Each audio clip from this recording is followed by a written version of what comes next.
கடுமையான வெயில் காலம். அந்த காட்டில இருந்த பறவைகள் எல்லாம் வெயில்ல இருந்து தப்பிக்க நிழலான இடத்தை தேடி ஓடனாங்க. வெயில் காலம் வந்ததால அந்த காட்டுல இருந்த ஐஸ் வியாபாரிக்கு நல்லா வியாபாரம் ஆச்சு. வெயில் காலத்துல ஐஸ் வாங்கி சாப்பிடறது அந்த காட்டுல இருந்த பறவைகளும் அவங்களோட குழந்தைங்களும் விரும்பினாங்க. இப்படி ஒரு வெயில் காலம் நடந்துகிட்டு இருக்கும் போது சோனா குருவியோட வீட்டுல இருந்த ஃப்ரிட்ஜ் திடீர்னு ரிப்பேர் ஆயிடுச்சு. பியூட்டி, நம்ம வீட்டுல இருந்த ஃப்ரிட்ஜ் நேற்று ராத்திரில இருந்து வேலை செய்யல. அப்படியாம்மா, இப்ப என்ன பண்றது? என்னால ஐஸ் வாட்டர் குடிக்காம இருக்க முடியாது. சரி, நீ வீட்டுல பத்திரமா இரு, அம்மா போய் ஃப்ரிட்ஜ் மெக்கானிக்க கூப்பிட்டுட்டு வரேன். இப்படி சொன்ன குருவி பிறகு வீட்டை விட்டு பக்கத்து காட்டுல இருக்கிற ஃப்ரிட்ஜ் மெக்கானிக்க பார்க்க பறந்து போச்சு. இங்க பாரு குருவி, உங்க ஃப்ரிட்ஜ் எப்பத்துல இருந்து வேலை செய்யல? நேத்து ராத்திரியில இருந்து அது வேலை செய்யலன்னு நினைக்கிறேன்.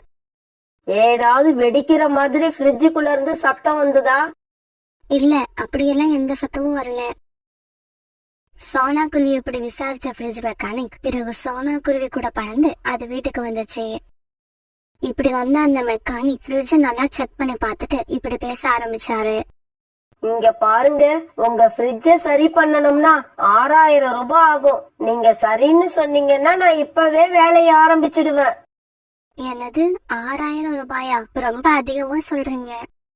குருவி, ஃப்ரிட்ஜ் மறுபடியும் வேலை செய்யணும்னா நீங்க 6000 ரூபாய் செலவு பண்ணிதான் ஆகணும். ஃப்ரிட்ஜ வேலை செய்யணுமா வேண்டாமான்னு நீங்களே முடிவு பண்ணிக்கோங்க.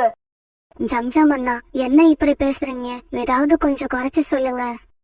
குருவி, உன்னோட நிலைமை எனக்கு புரியுது. அதுக்காக நஷ்டத்துக்கு என்னால வேலை பார்க்க முடியாது. நீ இவ்வளவு தூரம் கேக்குறதால ஒரு 200 ரூபாய் குறைச்சி வாங்கிக்கிறேன். அவ்வளவுதான் என்னால முடியும். ஜம்ஜம் பறவை இப்படி சொன்னதும் சோனா குருவியும் பியூட்டியும் ரொம்ப சோகமாயிட்டாங்க. ஜம்ஜம் அண்ணா, இப்ப என்கிட்ட அவ்வளவு பணம் இல்ல. நான் பணத்தை ரெடி பண்ணிட்டு உங்களை வந்து பாக்குறேன். நீங்க வந்து சரி செஞ்சு கொடுங்க. சோனா குருவி இப்படி சொன்ன உடனே ஜம்ஜம் பறவை அங்க இருந்து பறந்து போயிடுச்சு. பியூட்டி, நாம இந்த வெயில் காலத்துல ஃப்ரிட்ஜ் இல்லாம தான் வாழ்ந்தாகணும். வேற வழியே இல்ல. அம்மா, ஃப்ரிட்ஜ் வேலை செய்யலன்னா நான் எப்படி ஐஸ் வாட்டர் குடிக்கிறது? பியூட்டி, நான் ஒரு மண்பானையில தண்ணி கொண்டு வந்து வைக்கிறேன். நீ அதுல இருந்து தண்ணியை எடுத்து குடி. அதுவும் நல்லா குளிர்ச்சியாதான் இருக்கும். இப்படி சொன்ன சோனா குருவி பிறகு ஒரு மண்பானையை எடுத்துக்கிட்டு நதியில தண்ணீர் எடுக்க பறந்து போச்சு. அப்புறம் வந்த நாட்கள்ல சோனா குருவியும் அது பொண்ணு பியூட்டியும் தாகம் எடுக்கிறப்ப மண்பானையில இருந்த தண்ணீரையும் குளிர்ச்சியான பழங்களையும் சாப்பிட்டு காலத்தை ஓட்டிக்கிட்டு இருந்தாங்க. ஒரு நாள் பியூட்டி தன்னுடைய அம்மா கிட்ட இப்படி கேட்டுச்சு. அம்மா அம்மா, எனக்கு பாயாசம் சாப்பிடணும் போல இருக்கு. பாயாசம் தானே, கண்டிப்பா செஞ்சு தரேன். இப்படி சொன்ன சோனா குருவி பிறகு கிச்சனுக்குள்ள போய் பாயாசம் செய்ய ஆரம்பிச்சது. தன்னோட பொண்ணு பியூட்டி கேட்ட மாதிரியே நிறைய பாலை ஊத்தி பால் பாயாசம் செஞ்சு முடிச்சது. பிறகு சோனா குருவியும் அது பொண்ணு பியூட்டியும் அந்த பால் பாயாசத்தை சாப்பிட்டாங்க. அப்புறம் சோனா குருவி தன்னுடைய நண்பர்கள் வீட்டுக்கும் அந்த பாயாசத்தை கொண்டு போய் கொடுத்தாங்க. இப்படி எல்லாம் கொடுத்தோம் கடைசியா ஒரு ஹாட் பாக்ஸ் நிறைய பாயாசம் மீதி இருந்தது. பியூட்டி, இப்ப என்ன பண்றது? நம்ம கிட்ட ஒரு ஹாட் பாக்ஸ் நிறைய பாயாசம் இருக்கு. நம்ம கிட்ட ஃப்ரிட்ஜ் இருந்தா அதை வச்சு நாளைக்கு கூட சாப்பிடலாம். அம்மா, கோரி ஆண்டி வீட்ல இருக்கிற ஃப்ரிட்ஜ்ல கொண்டு போய் இந்த பாயாசத்தை வச்சிட்டு வாங்க. நாளைக்கு காலையில நாம போய் வாங்கிக்கலாம். பியூட்டி, இதுவும் நல்ல ஐடியா தான். நான் இந்த பாயாசத்தை எடுத்துக்கிட்டு போய் முயற்சி பண்ணி பாக்குறேன். இப்படி சொன்ன சோனா குருவி பிறகு அந்த ஹாட் பாக்ஸ் எடுத்துக்கிட்டு கோரிக்காக வீட்டுக்கு பறந்து போச்சு. இப்படி கோரிக்காக வீட்டுக்கு போன சோனா குருவி தன்னுடைய வீட்டுல ஃப்ரிட்ஜ் ரிப்பேர் ஆன விஷயத்த சொல்லுச்சு. இங்க பாரு சோனா, உன்னோட வீட்ல உள்ள ஃப்ரிட்ஜ நீ எப்ப ரிப்பேர் பண்றீங்களோ அது வரைக்கும் என் வீட்ல உள்ள ஃப்ரிட்ஜ் உன்னோட ஃப்ரிட்ஜாவே நினைச்சுக்கோ. நீ எந்த பொருளை வேணாலும் இந்த ஃப்ரிட்ஜ்ல கொண்டு வந்து வச்சுக்க. உனக்கு தேவைப்படும் போது எடுத்துக்கோ. கோரிக்காக இப்படி சொன்னதை கேட்டதும் சோனா குருவிக்கு சந்தோஷம் வந்துருச்சு. கோரியக்கா, நீங்க என்ன சொல்றீங்கன்னு நான் பயந்துகிட்டே வந்தேன். நீங்க இப்படி சொல்லுவீங்கன்னு நான் எதிர்பார்க்கவே இல்ல. இப்படி சொன்ன கோரிக்காகவும் சோனா குருவி எடுத்துட்டு வந்த ஹாட் பாக்ஸ வாங்கி தன்னோட ஃப்ரிட்ஜுக்குள்ள வச்சது. பிறகு சோனா குருவி மனசு நிம்மதியோட தன்னோட வீட்டுக்கு பறந்து போச்சு. கோரி, நீ எப்ப இந்த மாதிரி மாறின? உன்னை பார்க்க எனக்கு ரொம்ப சந்தோஷமா இருக்கு. இது நாள் வரைக்கும் யாராவது வந்து கொஞ்சம் குடிக்க ஐஸ் வாட்டர் கேட்டா கூட கொடுக்க மாட்டேன். அப்படிப்பட்ட நீ இப்படி மாறிட்டீன்னா என்னால நம்பவே முடியல. காலுஜி, கல்யாணம் ஆகி இத்தனை வருஷம் ஆகியும் நீங்க இன்னும் என்ன சரியா புரிஞ்சுக்கவே இல்ல. நீங்களே என்ன புரிஞ்சுக்கலனா வேற யாரு என்ன புரிஞ்சுக்க போறா? பரவாயில்ல, போக போக எல்லாருமே என்ன பத்தி புரிஞ்சுப்பீங்க. பியூட்டி, கோரி அக்காவோட மனசு இவ்வளவு நல்ல மனசா இருக்கும்னு நான் நினைக்கவே இல்லை. அவங்களோட பேச்சுதான் கொஞ்சம் கரடு முரடா இருக்கே தவிர அவங்களுக்கு உள்ளுக்குள்ள ரொம்ப நல்ல மனசு இருக்கு. அப்படியா அம்மா? ஆமா பியூட்டி, நம்ம ஃப்ரிட்ஜ் ரிப்பேர் ஆகுற வரைக்கும் என்னோட ஃப்ரிட்ஜை உன் ஃப்ரிட்ஜ் மாதிரி யூஸ் பண்ணிக்கன்னு சொல்லியிருக்காங்க. அம்மா அம்மா, அப்படின்னா நான் இப்பவே ஒரு பாட்டில்ல தண்ணி எடுத்துட்டு போய் கோரி ஆண்டி வீட்டு ஃப்ரிட்ஜ்ல வச்சிட்டு வரேன். அப்பதான் நாளைக்கு ஐஸ் வாட்டர் குடிக்கலாம். இப்படி சொன்ன பியூட்டி பிறகு ஒரு பாட்டில் நிறைய தண்ணி எடுத்துக்கிட்டு கோரிக்காக வீட்டை நோக்கி பறந்து போச்சு. இங்க பாரு பியூட்டி, இந்த ஃப்ரிட்ஜ் இனிமே உங்க ஃப்ரிட்ஜ் மாதிரி. நீ எப்ப வேணாலும் எதை வேணாலும் கொண்டு வந்து வச்சுக்க, வேணுங்கிறப்ப எடுத்துக்கோ. ஆண்டி, நீங்க இப்படி சொன்னதுக்கு ரொம்ப ரொம்ப தேங்க்ஸ் ஆண்டி. பிறகு தான் எடுத்துட்டு போன வாட்டர் பாட்டில கோரிக்காக வீட்டுல வச்சுட்டு பியூட்டி தன்னோட வீட்டுக்கு திரும்பி வந்தது. அந்த நாள்ல இருந்து பிறகு சோனா குருவி வீட்டுல எந்த உணவு மீதி இருந்தாலும் அத கொண்டு போய் கோரிக்காக வீட்டு ஃப்ரிட்ஜ்ல வச்சுட்டு வந்தாங்க. தேவைப்படுறப்ப எடுத்துக்கிட்டாங்க. இது மட்டும் இல்லாம இப்ப எல்லாம் பியூட்டி கோரிக்காக வீட்டு ஃப்ரிட்ஜ்ல இருந்து எடுத்து தினமும் ஐஸ் வாட்டர் குடிக்க ஆரம்பிச்சுட்டா. ஒரு நாள் சோனா குருவி 2 கப்ல குலோப் ஜாம் எடுத்துட்டு கோரிக்காக வீட்டுக்கு போச்சு. கோரி அக்கா, எங்க அம்மா ஊர்ல இருந்து குலோப் ஜாமுன் செஞ்சு எடுத்துட்டு வந்திருக்காங்க. இதுல ஒரு பவுல்ல இருக்கிற குலோப் ஜாமுன் நீங்க சாப்பிடுங்க, இன்னொரு பவுல ஃப்ரிட்ஜ்ல வச்சிடுங்க, அத நாளைக்கு பியூட்டி வந்து எடுத்துப்பா. இப்படி சொன்ன சோனா குருவி பிறகு அங்க பறந்து போயிடுச்சு. காலுஜி, இந்த சோனா குருவியால நமக்கு தினமும் இந்த மாதிரி ஏதாவது புது புது ஐட்டம் சாப்பிட கிடைச்சுக்கிட்டே இருக்கு. கோரி, அதை நினைச்சா எனக்கும் சந்தோஷமா தான் இருக்கு. இருந்தாலும் நீ உன் மனசுல ஏதோ ஒரு பிளானோட தான் இதெல்லாம் பண்றியோன்னு கொஞ்சம் சந்தேகமாவும் இருக்கு. காலுஜி, என்ன பத்தி நீங்க எல்லாரும் புரிஞ்சிக்க வேண்டிய நாள் ரொம்ப தூரத்துல இல்ல, கிட்டக்க வந்துடுச்சு. இப்படியே சில நாட்கள் நகர்ந்துச்சு. ஒரு நாள் கோரிக்காக ஒரு பேப்பர் எடுத்துக்கிட்டு சோனா குருவி வீட்டுக்கு வந்தது. இந்தா சோனா, இந்த பில்ல வச்சுக்கோ. இந்த மாசம் 20ஆம் தேதிக்குள்ள இந்த 6000 பணத்தை கட்டிடு. கோரி இப்படி சொன்ன உடனே சோனா குருவி அந்த பேப்பரை எடுத்து பார்த்தது. கோரி அக்கா, இது உங்க வீட்டு ஈபி பில் மாதிரி இருக்கு. அப்புறம் இந்த பணத்தை எதுக்காக என்ன கட்ட சொல்றீங்கன்னு எனக்கு புரியல. என்னது புரியலையா? 2 மாசமா என் வீட்டு ஃப்ரிட்ஜ முழுசா உபயோகிச்சது நீயும் உன் பொண்ணும் தான். அதனாலதான் இந்த மாசம் ஈபி பில்ல உங்க வீட்டுக்கு கொண்டு வந்துட்டேன். கோரி அக்கா, என்னது இப்படி பேசுறீங்க? நீங்க இப்படி எல்லாம் பேசுங்கன்னு தெரிஞ்சிருந்தா நான் உங்க வீட்டு ஃப்ரிட்ஜ்ல எந்த பொருளையும் வச்சிருக்கவே மாட்டேன். இங்க பாரு சோனா, நீயும் உன் பொண்ணும் மாத்தி மாத்தி பாயாசம், எலும்பிச்சை சாதம், புளி சாதம், சாம்பாரு, காரக்குழம்பு, வாட்டர் பாட்டில் அப்படி இப்படின்னு 2 மாசமா எங்க ஃப்ரிட்ஜ்ல வச்சு வீட்டுக்கு வர கரண்ட் பில்ல ஏத்தி விட்டுட்டீங்க. ஆனா இப்ப ஈபி பில்ல பார்த்ததுக்கு அப்புறம் அப்படியே ஜகா வாங்குறீங்க. இங்க பாரு சோனா, எனக்கு தெரியாது. இந்த ஈபி பில் 6000 ரூபாயை நீதான் கட்டியாகணும். இப்படி சொன்ன கோரிக்காக அந்த ஏபி பில்ல அங்கேயே போட்டுட்டு தன்னுடைய வீட்டுக்கு பறந்து போயிடுச்சு. பியூட்டி, கடைசியா நம்ம நிலைமை என்ன இப்படி ஆயிடுச்சு? 6000 ரூபாய் கொடுத்து ஃப்ரிட்ஜை ரிப்பேர் பண்ணிக்க முடியாத நாம கோரிக்காகத்துக்கு எப்படி 6000 ரூபாய் கொடுக்க முடியும்? பிறகு சோனா குருவி புறாவோட வீட்டுக்கு பறந்து போச்சு. சோனா, உன்னை யாரு கோரிக்காக வீட்டுக்கு போக சொன்னது? என் வீட்டுல கூட தான் ஃப்ரிட்ஜ் இருக்கு. நீ இங்க வந்து என் ஃப்ரிட்ஜை யூஸ் பண்ணிருக்கலாம். புறான்னா, எங்க கிட்ட அவங்க கேக்குற அளவு பணம் கிடையாது. நீங்க தான் ஏதாவது ஆலோசனை சொல்லணும். 6000 ரூபாய் என் கையில இருந்தா நான் இந்நேரம் என் ஃப்ரிட்ஜை ரிப்பேர் பண்ணியிருப்பேன். சோனா, நீ இப்ப வீட்டுக்கு போயிட்டு நாளைக்கு காலையில வா. நான் கோரிக்காகத்தையும் இங்க வர வைக்கிறேன். எல்லாரும் சேர்ந்து பேசி ஒரு முடிவு பண்ணலாம். பிறகு சோனா குருவி தன்னோட வீட்டுக்கு பறந்து போச்சு. மறுநாள் பொழுது விடிஞ்சிச்சு. இந்த விஷயத்த பத்தி பஞ்சாயத்து பேசுறதுக்காக கழுகு, வயதான பறவை, இப்படி கொஞ்சம் பறவைகள் புறா தன்னோட வீட்டுக்கு வர வச்சிருந்தது. இந்த சமயத்துல சோனா குருவி அங்க வந்து சேர்ந்துருச்சு. சோனா குருவி வந்து சேர்ந்த கொஞ்ச நேரத்துல கோரிக்காகவும் காலுக்காகவும் அங்க வந்தாங்க. பிறகு சோனா குருவியும் கோரிக்காகவும் அவங்க பக்கத்துல உள்ள நாயங்களை அங்க உள்ள பறவைகளுக்கு எடுத்து சொன்னாங்க. இங்க பாருங்க, இந்த கோரி அக்கா முதல் நாள் ஈபி பில்ல நீ தான் கட்டணும்னு என்கிட்ட சொல்லி இருந்தாங்கன்னா நான் உங்க வீட்டு ஃப்ரிட்ஜை யூஸ் பண்ணிருக்கவே மாட்டேன். சோனா, நீ யூஸ் பண்ணலன்னா பிரச்சனையே இல்ல. ஆனா இப்ப யூஸ் பண்ணிட்டல்ல, அதுக்குண்டான காசை நீ கொடுத்துதானே ஆகணும். பிறகு அங்க இருந்த பறவைகள் எல்லாம் அவங்களுக்குள்ள கலந்து பேசிக்க ஆரம்பிச்சாங்க. இங்க பாரு கோரி, சோனா குருவி கிட்ட நீ காசு கேக்குறது ரொம்பவும் தப்பு.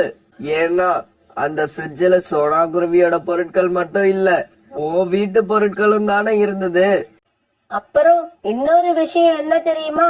வந்திருக்க ஈபி பில்லு ஃப்ரிட்ஜுக்கு மட்டும் வரல, கோரிக்காகத்தோட வீட்டுக்கும் மொத்தமா வந்த ஈபி பில். கோரி வீட்ல கிரைண்டர், வாஷிங் மிஷின், மிக்ஸி இப்படி பல பொருட்கள் இருக்கு. அதையெல்லாம் கணக்குல சேர்க்காம ஃப்ரிட்ஜ மட்டுமே குறி வச்சு பேசுறது என்ன நியாயம்? இங்க பாருங்க, நான் சொல்றதை எல்லாரும் கேளுங்க. சோனா குருவி, நீ முதல்ல 6000 ரூபாய ரெடி பண்ணி உன்னோட வீட்ல இருக்கிற ஃப்ரிட்ஜ ரிப்பேர் பண்ணிக்க. அப்புறம் நீ இப்ப கோரிக்கு எந்த பணமும் கொடுக்க தேவையில்லை. இது அநியாயம், அக்கிரமம். அப்ப சோனா குருவி இத்தனை நாளா என் வீட்டு ஃப்ரிட்ஜ யூஸ் பண்ணதுக்கு என்னதான் சொல்றீங்க? இங்க பாரு கோரி, நாங்க ஒருத்தர் பக்கமா பேச மாட்டோம், உனக்கும் சேர்த்துதான் பேசுறோம். உன்னோட வீட்ல ஃப்ரிட்ஜ் கண்டிப்பா என்னைக்காவது ஒரு நாள் ரிப்பேர் ஆகும். அந்த சமயத்துல நீ என்ன பண்ற? சோனா குருவி வீட்ல உள்ள ஃப்ரிட்ஜ்ல கொண்டு போய் உன்னோட பொருட்களை வச்சு உபயோகப்படுத்திக்க. ஆமா, நீ இப்படி செஞ்சின்னா சோனா குருவிக்கு நீ செஞ்ச உதவிக்கும் உனக்கு சோனா குருவி செய்ய போற உதவிக்கும் சரிசமமா போயிடும். பஞ்சாயத்து பேச வந்தவங்களோட தீர்ப்பை கேட்டதும் சோனா குருவி சந்தோஷமாயிடுச்சு.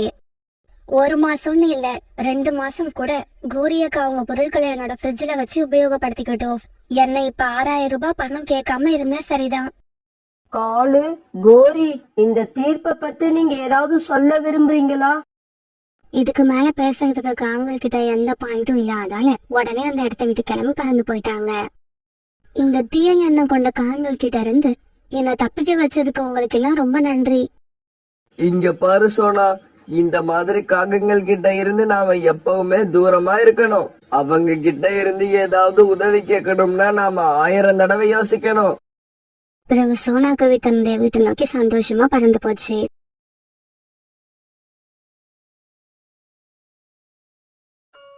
காலு, நீங்க பால் வியாபாரம் தானே செய்யறீங்க? பால் குடுக்க பக்கத்து காட்டுக்கெல்லாம் போவீங்களா? அப்படி போறப்ப எங்கேயாவது மாம்பழம் கிடைச்சா எடுத்துக்கிட்டு வாங்க.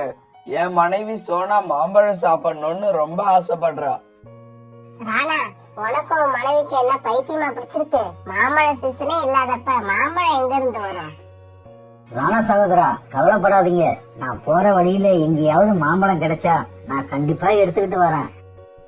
இப்படி சொன்ன காலுக்காகவும் கோரிக்காவது கூட பறந்து போச்சு. சோனா குருவியும் ராணா குருவியும் கணவன் மனைவி. ரொம்ப நாள் கழிச்சு சோனா குருவி இப்பதான் கர்ப்பமா இருந்துச்சு. இந்த சமயத்துல சோனா குருவிக்கு மாம்பழம் சாப்பிடணும் போல ஆசையா இருந்துச்சு. ஆனா இவங்களுக்கு மாம்பழம் எங்கேயும் கிடைக்கவே இல்லை. அதனாலதான் பாக்குறவங்க எல்லார்கிட்டையும் ராணா குருவியும் சோனா குருவியும் மாம்பழம் இருக்கான்னு கேட்டுக்கிட்டே இருந்தாங்க. சோனா சகோதரி, இப்ப மாம்பழம் எங்க தேடினாலும் கிடைக்காது. உனக்கு வேற என்ன வேணும்னு சொல்லு, நான் எடுத்துக்கிட்டு வரேன். இல்ல கிளி சகோதரி, எனக்கு என்னமோ மாம்பழம் சாப்பிடணும் போலதான் இருக்கு. நீ எங்கேயாவது மாம்பழத்தை பார்த்தா எனக்காக ஒரு மாம்பழத்தை பறிச்சு எடுத்துக்கிட்டு வரியா? கண்டிப்பா சோனா, மாம்பழம் கிடைச்சா கண்டிப்பா கொண்டு வரேன். பிறகு அங்கிருந்து கிளம்புன சோனா தனியாவே போய் எங்கேயாவது மாம்பழம் இருக்கான்னு தேடி பார்த்தது. காலையில இருந்து சாயங்காலம் வரைக்கும் இப்படி காடு பூரா தேடி பார்த்தோம். எங்கேயும் சோனா குருவிக்கு மாம்பழமே கிடைக்கல. அதனால சோகமா வீட்டுக்கே திரும்பி வந்துடுச்சு. சோனா வீட்டுக்கு வந்த கொஞ்ச நேரத்துக்கெல்லாம் காலுக்காக சோனா வீட்டுக்கு வந்துச்சு. சோனா தங்கச்சி, நானும் தூரம் தூரமா பறந்து மாம்பழத்தை தேடி பார்த்துட்டேன். மாம்பழம் எங்கேயுமே கிடைக்கல. ஆமா காலண்ணா, நான் கூட எல்லா இடத்துலயும் தேடி பார்த்துட்டேன். மாம்பழம் கிடைக்கவே இல்ல. சோனா, வா நம்ம வளையல் வியாபாரி புறாவை போய் பார்ப்போம். அது தான் வளையலை விற்கிறதுக்காக தூரம் தூரமா உள்ள காடுகளுக்கெல்லாம் போகும். அதுக்கு மாம்பழம் எங்க கிடைக்கும்னு கண்டிப்பா தெரியும். காலண்ணா, நீங்க சொல்றதும் சரிதான். வாங்க நம்ம புறாவை பார்க்க கிளம்புவோம். பிறகு சோனா குருவியும் காலுக்காகவும் புறாவை பார்க்க பறந்து போனாங்க. புறா கிட்ட போய் சோனாவும் காலும் மாம்பழத்தை பத்தி கேட்டாங்க. இங்க பக்கத்துல உள்ள காட்டுல எங்கேயும் மாம்பழம் கிடையாது. மாம்பழம் வேணும்னா தூரமா இருக்கிற ஒரு காட்டுக்கு தான் போகணும். வேணும்னா சொல்லு சோனா, இப்பவே கிளம்புவோம். இப்ப வா புறா, இப்ப ராத்திரி ஆயிடுச்சு. நாளைக்கு காலையில கிளம்புவோம். ஆமா புறாண்ணா, காலண்ணா சரியாதான் சொல்றாங்க. நாளைக்கு காலையில கிளம்புறதுதான் சரி. பிறகு காலுக்காகவும் சோனா குருவியும் அவங்கவுங்க வீட்டுக்கு போனாங்க. மறுநாள் பொழுது விடிஞ்சிச்சு. ராணா, நீங்க எப்போதும் போல வேலைக்கு போங்க. நான் புறா அண்ணன் கூட போய் மாம்பழம் இருக்கான்னு பாத்துட்டு வரேன். சோனா, பார்த்து பத்திரமா போயிட்டு வா. இப்படி சொன்ன ராணா கிளம்பி போக சோனா மற்ற பறவைங்களை பார்க்க போச்சு. இப்படி கிளம்புன பறவைகள் எல்லாரும் ஒரு இடத்துல ஒண்ணா சேர்ந்தாங்க. இப்படி வந்த பறவைங்க எல்லாம் உணவும் எடுத்துக்கிட்டு வந்திருந்தாங்க. பிறகு எல்லாரும் பறக்க ஆரம்பிச்சாங்க. ரொம்ப தூரமா பறந்து போனாங்க. ரொம்ப உயரமாவும் பறந்து போனாங்க. நண்பர்களே, என் கண்ணுக்கு மாம்பழம் எங்கேயுமே தென்படல. நாம அநேகமா வெறுங்கையோட தான் திரும்புவோம்னு நினைக்கிறேன். காலுவுக்கு பறந்து பறந்து களைச்சு போயிடுச்சுன்னு நினைக்கிறேன். அதனாலதான் இப்படி பேசுது. இப்படி இவங்க பேசிக்கிட்டே தங்களோட காட்டை விட்டு ரொம்ப தூரம் வந்துட்டாங்க. பறந்து எல்லா பறவைகளும் கழிச்சு போயிட்டாங்க. எனக்கு வியர்வை ரொம்ப அதிகமா வருது. ஆமா ஆமா, நானும் ரொம்ப களைச்சுதான் போயிட்டேன். எங்கேயாவது போய் உட்காரலாம் வாங்க. பிறகு எல்லாரும் ஒரு நதிக்கரையில போய் உட்கார்ந்தாங்க. இங்க சாப்பிட்டுட்டு ஒரு 10 நிமிஷம் உட்கார்ந்தாதான் என்னால அடுத்து பறக்க முடியும். ஆமா ஆமா, நானும் அதே நிலைமையில தான் இருக்கேன். பிறகு எல்லாரும் நதியில தண்ணீர் குடிச்சாங்க. கொண்டு வந்த இந்த உணவை சாப்பிட்டாங்க. சாப்பிட்டதுக்கு அப்புறம் எல்லா பறவைகளும் அந்த மரத்தடியிலேயே கொஞ்ச நேரம் படுத்து ரெஸ்ட் எடுத்தாங்க. சரி சரி, நேரமாச்சு, கிளம்புங்க. மாமரங்கள் உள்ள தோட்டம் இங்க பக்கத்துல தான் இருக்கு. புறா இப்படி சொன்ன உடனே எல்லா பறவைகளும் எழுந்து மறுபடியும் பறக்க ஆரம்பிச்சாங்க. பிறகு அவங்களுக்கு தூரமா இருந்த ஒரு மாந்தோப்பு கண்ணுல தென்பட்டுச்சு. எல்லாரும் அந்த மாந்தோப்புக்கு போய் பார்த்தாங்க. ஆனா அங்க உள்ள மாமரங்கள்ல ஒரு மாம்பழம் கூட இல்ல. இத பார்த்து எல்லாரும் ரொம்ப சோகமாயிட்டாங்க. நாம இப்ப இவ்வளவு தூரம் பறந்து வந்தது வேஸ்டா போயிடுச்சு. அட்லீஸ்ட் சோனாவுக்கு ஒரே ஒரு மாம்பழம் கிடைச்சிருந்தா கூட மனசுக்கு நிம்மதியா இருந்திருக்கும். அதுவும் இல்ல. நான் என்னவோ ஏகப்பட்ட மாம்பழங்கள் இருக்கும், நிறைய சாப்பிடலாம்னு நினைச்சுக்கிட்டு வந்தேன். ஆனா சோனா சாப்பிட கூட ஒரு மாம்பழம் இல்லை இங்க. சோனா, இப்ப வேற வழியே இல்ல. நீ இன்னும் 3 மாச காலம் வெயிட் பண்ணி தான் ஆகணும். அதுக்கு அப்புறம் தான் மாம்பழம் கிடைக்கவே சான்ஸ் இருக்கு. ஆமா சோனா, காலு சொல்றது உண்மைதான். 3 மாசத்துக்கு அப்புறம் இங்க வந்தா மாம்பழம் கிடைக்கும்.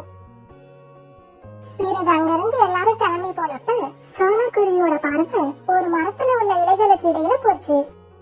அந்த மரத்துல உள்ள இலைகளுக்கு இடையில தங்க மாதிரி ஒரு மாம்பழம் ஜொலிச்சுக்கிட்டு இருக்காத சோனாக்குருவி பார்த்துடுச்சு. உடனே ரொம்ப சந்தோஷமான சோனாக்குருவி அந்த மாம்பழத்துக்கிட்ட போச்சு. சோனாக்குருவி பின்னாலேயே எல்லாரும் போனாங்க. நண்பர்களே, எனக்கு மாம்பழம் கிடைச்சிருச்சு, எனக்கு மாம்பழம் கிடைச்சிருச்சு. இந்த பழம் இலைகளுக்கு அடியில இருந்ததாலதான் இது மேல யாரோட பார்வையும் படல. உனக்காகவே இந்த பழம் இருந்திருக்கு. சோனா, முதல்ல மாம்பழம் சாப்பிடணும்னு ஆசைப்பட்டதே நீதான். அதனால இந்த பழத்தை நீயே சாப்பிடு. இல்ல காலண்ணா, நான் இதை இங்க சாப்பிட விரும்பல. வீட்டுல போய் உட்காந்து அமைதியா சாப்பிடலாம்னு நினைக்கிறேன்.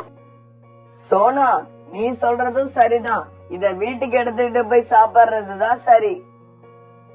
பிறகு எல்லாரும் தங்களோட காட்டுக்கு திரும்பி வந்தாங்க.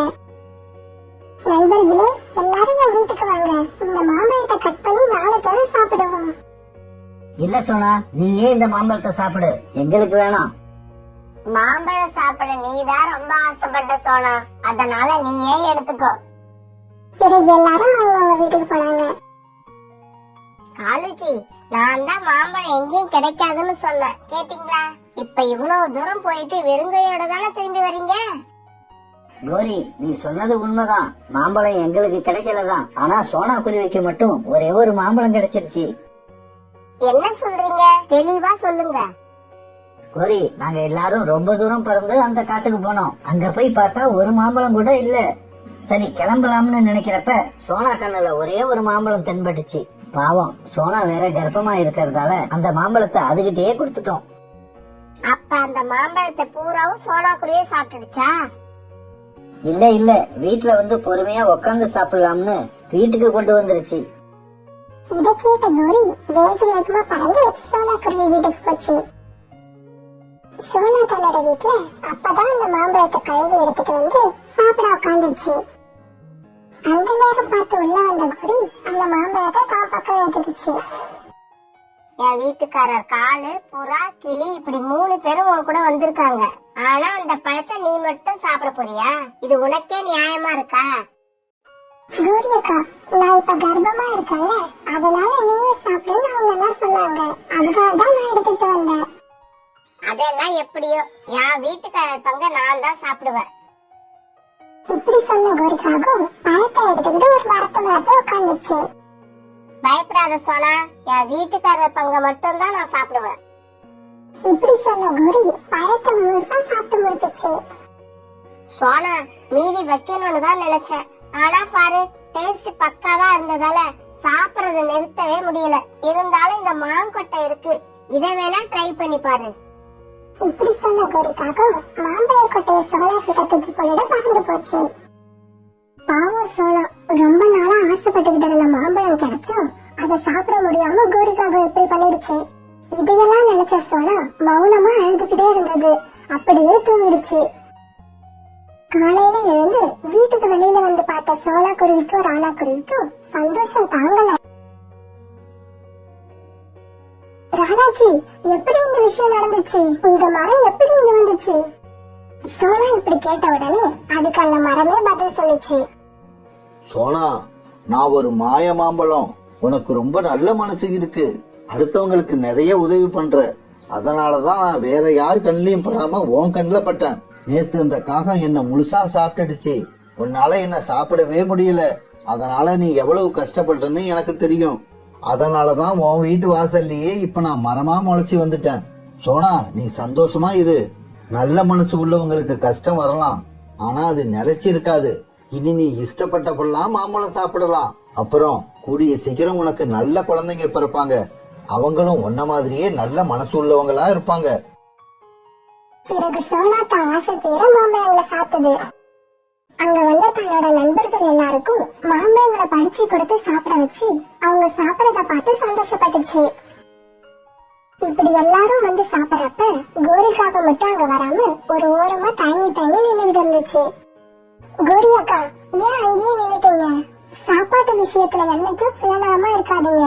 எவ்வளவு குறைச்சலா இருந்தாலும் அதுல கொஞ்சம் மத்தவங்களுக்கு கொடுத்துட்டு சாப்பிட கத்துக்கோங்க. இந்த பழக்கத்தை நீங்க கத்துக்கிட்டா வாழ்க்கையில உங்களை கடவுள் பட்னியாவே இருக்க விட மாட்டாரு.